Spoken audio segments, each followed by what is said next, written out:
ก็สบายดีมามื้อนี้เริ่มขั้นตอนมาเฮ็ดการเตาอันนั้นเนาะเตาอเนกประสงค์ EP 1มาเบิ่งกันได้เลยขั้นตอนที่1เฮาก็สับหูมันออกก่อน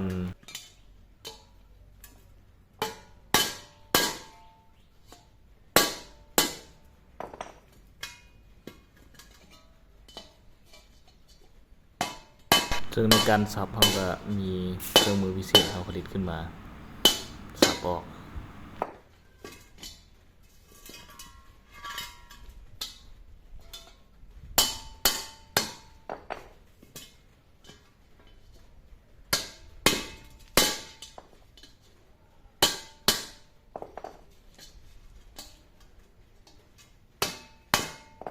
ในการเอาหูออกมันก็สิยากอยู่น้อยนึงเพราะว่า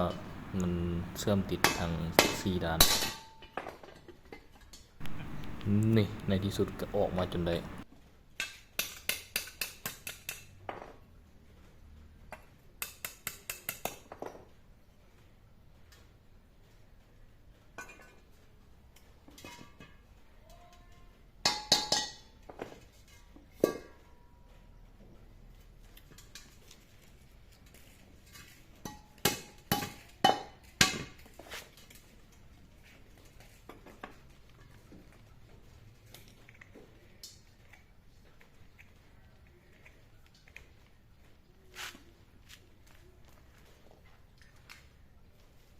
นี่ก็ลุกขึ้นเสียบไกเดอร์อย่างมั่นใจ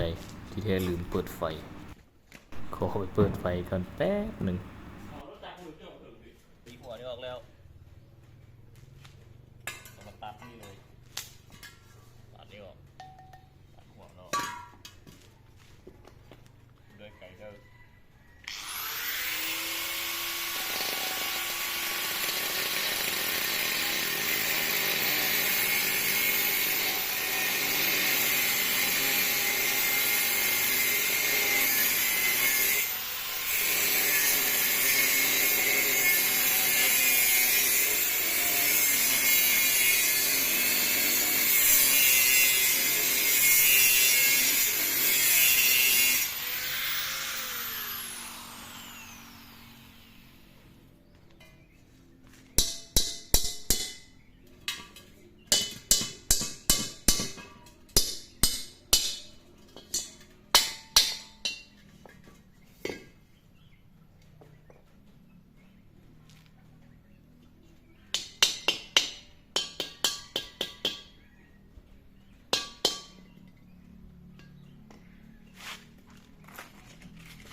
ตัดหัวแล้วเกียมแบบนี้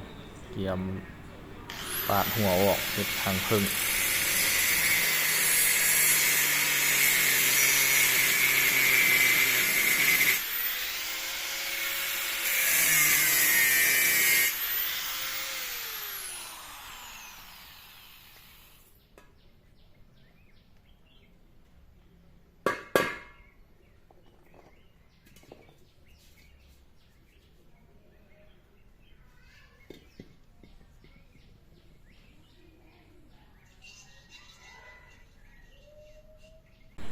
นี่เดี๋ยวก็เป็นเราตัดแล้วเรียบร้อย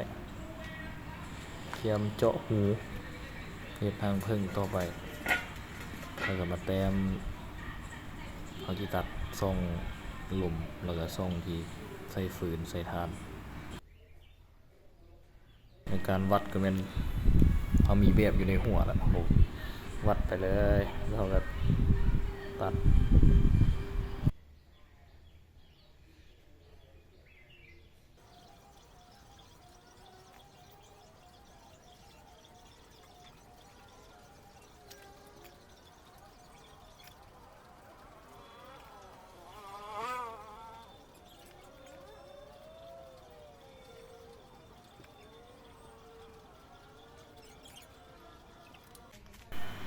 นี่เขาวัด สำเร็จแล้วเราก็มาตัดหัวมันไว้เฮ็ดตีนเตา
นี่ก็คือตีนเตาที่เขาตัดจากหัวทำจากเอออกมาไว้ให้เป็นตีนมัน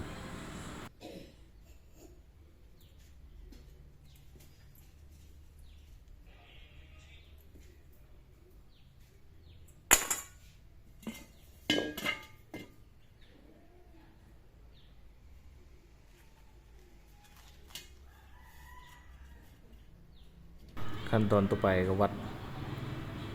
ซ่องลมแล้วก็ซ่องใช้ฟืนละเอียดอีกแค่นึงแล้วเราก็มาทำกันตัดมันเลย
แม่เห็นอยู่เสือบุกปะมาต่อเส้นนี้ก็ได้ตำบลเอ็ดอันนั้นเมื่อวานนี่ค่ะปักเสียบแม่นี่ปักเสียบตู้เสียอยู่ตำบลเอ็ดเมื่อวานมันไม่ได้ดูค่ะก็เลยเอา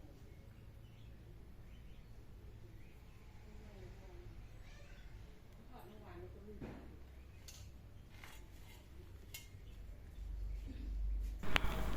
ไว้ติดตาม EP 2 ตอนต่อไป เดี๋ยวเราลงให้ชมอีก